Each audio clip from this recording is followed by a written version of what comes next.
17 सितंबर से हो जाए सावधान। ग्रहचाल में पिता पुत्र का आमना सामना, समसप्तक योग का भयावह चक्कर, मुश्किलों में 4 चुनिंदा राशियां। देखिए सिर्फ धर्म ज्ञान पर। नमस्कार, धर्म ज्ञान के दर्शकों का स्वागत है। कविता राणा और मेरे साथ हमेशा की तरह हमारे जाने माने एस्ट्रोलॉजर डॉक्टर महेश शर्मा जी। स्वागत है सर आपका। धन्यवाद कविता जी। धर्म ज्ञान के सभी दर्शकों को सादर नमस्कार। आपका हर पल मंगलमय हो। प्रत्येक माह की ग्रह चाल हम आपको बताते हैं और इस बार सोचे पिता पुत्र के आमने सामने आ जाने से समसप्तक योग का निर्माण हो रहा है। आपने ठीक समझा, शनि और सूर्य को लेकर।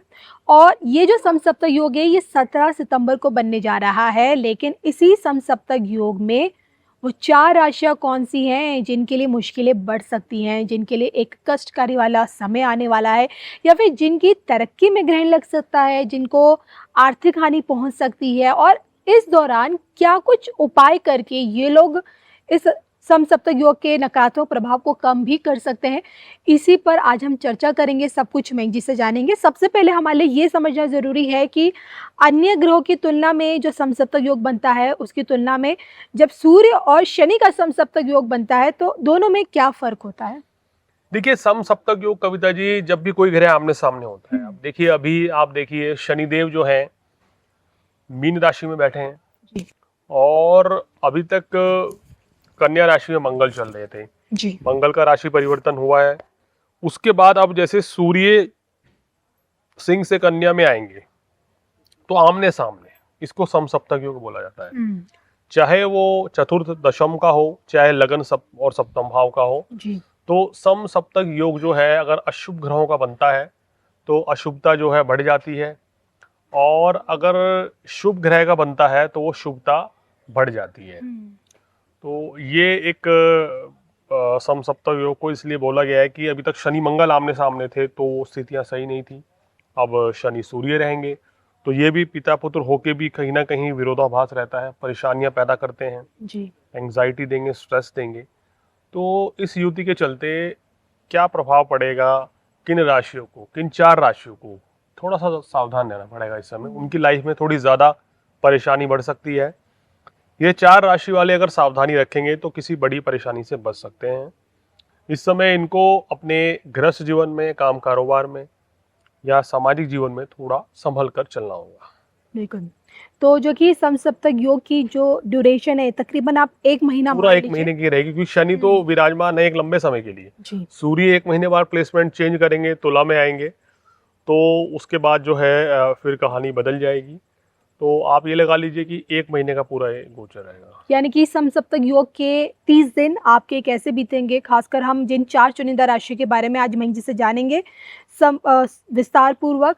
पहले नंबर पर महेश जी आप किस राशि को देख रहे हैं? देखिए, पहले नंबर पर कन्या राशि है। वो आप समझिए क्यों कन्या राशि में सूर्य आ चुके हैं, ठीक है। सप्तम भाव में शनि बैठे हैं, तो ये आपके दोनों ग्रह केंद्र की स्थिति को मतलब कि परेशान कर रहे हैं। हालांकि लगन में आपके बुध भी बैठे हैं, लेकिन मेरा मानना यह है कि सूर्य शनि के आने के चलते कहीं ना कहीं मानसिक तनाव, परेशानी, कार्य व्यवसाय में कुछ अड़चनें, दिक्कतें रहेंगी, लेकिन कार्य आपके पूर्ण होंगे। इस समय गृहस्थ जीवन, पारिवारिक जीवन और वैवाहिक जीवन में थोड़ा संभल के चलना होगा। अगर आप नौकरी करते हैं, बिजनेस करते हैं, वहां पे भी आपको अपने सहयोगियों को पूरा सहयोग देना होगा। किसी भी तरह का विवाद ना करें तो अच्छा है। कोर्ट कचहरी के मामले इस समय उभर सकते हैं, या इस तरह की परेशानी, कोई इश्यूज रह सकते हैं, उन चीज़ों से बचें। अपने आप को विवादों से दूर आपको रखना चाहिए, तो आपके लिए चीज़ें अच्छी रहेंगी। इन चीज़ों का ध्यान रख के चलेंगे तो कोई बड़ी परेशानी नहीं है। हालांकि बिजनेस में लाभ भी होगा। अगर आप कोई शुरुआत नहीं करना चाहते हैं तो उसको भी इस समय किया जा सकता है। महेश जी, ये तो आपने बताया हमें कन्या राशि के बारे में। दूसरे पायदान पर कौन सी राशि को आपने रखा है? देखिए, दूसरे नंबर पे आती है आपकी तुला राशि। तुला राशि वालों के देखें तो ये आपके 6ठे भाव में शनि और 12वें भाव में आपके सूर्य आ गए हैं। तो ये समसप्तक योग जो है नुकसान, हानि, बीमारी, परेशानी, दिक्कत दे सकता है। इस 1 महीने में अपनी सेहत का विशेषकर ध्यान रखें, और ये समय यात्रा, दूर दराज की यात्रा करनी है तो विशेष आपको अपने सेहत का, अपने सामान का, दस्तावेज का, डॉक्यूमेंट जो साथ लेके चल रहे हैं उसका ध्यान रखना चाहिए। जी। कारोबारी लाभ जो है अगर इस समय पे देखें तो उतना उत्तम मिलता हुआ नजर नहीं आ रहा है इस योग के चलते। थोड़ा कभी कभी मानसिक तनाव, बेचैनी रह सकती है, उस चीज से बचें तो आपके लिए ये उत्तम स्थिति रहेगी। कभी कभी वैवाहिक जीवन में भी टकराव इत्यादि हो सकता है, तो उस चीज से भी बचें। समसप्तक योग का साया, आइए तीसरे पायदान पर वो कौन सी राशि है जिस पर पड़ेगा? देखिए, अगली राशि है जिसको सावधान रहना चाहिए मेरे ख्याल में, वो है कुंभ राशि। कुंभ राशि को इसलिए मैंने लिया है कि सूर्य अष्टम भाव में है, शनि दूसरे भाव में। आपकी राशि के स्वामी बकरी, सूर्य भी कमजोर, यहाँ शनि भी कमजोर है, और इस ग्रह के चलते आपकी परेशानी, दिक्कतें थोड़ी सी बढ़ रही हैं इस समय। यहाँ आपको कोई नई शुरुआत नहीं करनी है, कहीं पैसा नहीं लगाना है, नया बिजनेस नहीं शुरू करना है। नौकरी परिवर्तन के अगर आप प्लानिंग कर रहे हैं तो उसके लिए आप प्रयास करते रहिए। लेकिन कोई बड़ा दांव खेलना चाहते हैं, रिस्क लेने वाला काम करना चाहते हैं, उस तरह का कोई भी कार्य अभी आपको नहीं करना चाहिए। और बिजनेस में भी थोड़ा सा देखेंगे, अप्स एंड डाउन की सिचुएशन इस समय 1 महीने तक बनी रह सकती है, तो थोड़ा संभल के चलेंगे तो आपके लिए स्थितियां ठीक रह सकती हैं।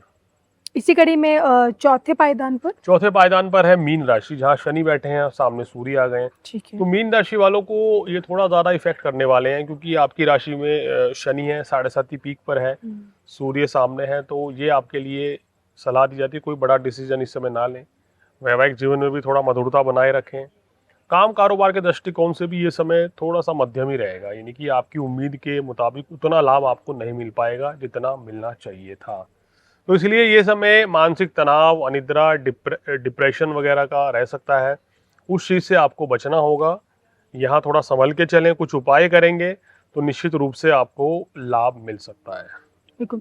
मयंक जी, समसप्तक योग का जो ये समय रहेगा तकरीबन 30 दिनों के लिए, तो इनके लिए किस प्रकार का, ये तो आपसे हमने जान लिया, लेकिन क्या कुछ उपाय है जो इस दौरान इन 4 राशियों को करने चाहिए? देखिए, इन 4 राशियों को सबसे ज्यादा दिक्कत रहेगी, तो इसको सूर्य और शनि दोनों के बीज मंत्र ओम घृणी सूर्याय नमः का जाप करें 108 बार। ओम शन शनिश्चराय नमः, इसका भी 108 बार डेली जाप करें तो अच्छा रहेगा। सूर्य को जल देना ना भूलें, उसमें थोड़ा सा हल्दी डाल दें तो और भी अच्छा है। शनिवार के दिन शनिदेव को सरसों का तेल, बादाम, काले साबुत उड़द, काले चने या कुछ भी आप इस तरह की चीजें चढ़ाएंगे तो विशेष लाभ मिलेगा। इन सबको करने से कहीं ना कहीं बड़ी परेशानी से आपको छुटकारा मिलेगा। मैं तो कहता हूं कि अगर 12 राशि में किसी भी राशि को कोई समस्या आ रही है तो वो ये निम्न उपाय करेंगे तो आप देखेंगे आपकी परेशानियां काफी हद तक कम हो जाएंगी। बिल्कुल। और इसी के साथ मुझे, मयंक जी को, हम दोनों को ही अनुमति दीजिए, पुनः मिलेंगे एक नई ग्रह चाल के साथ। तब तक के लिए नमस्कार।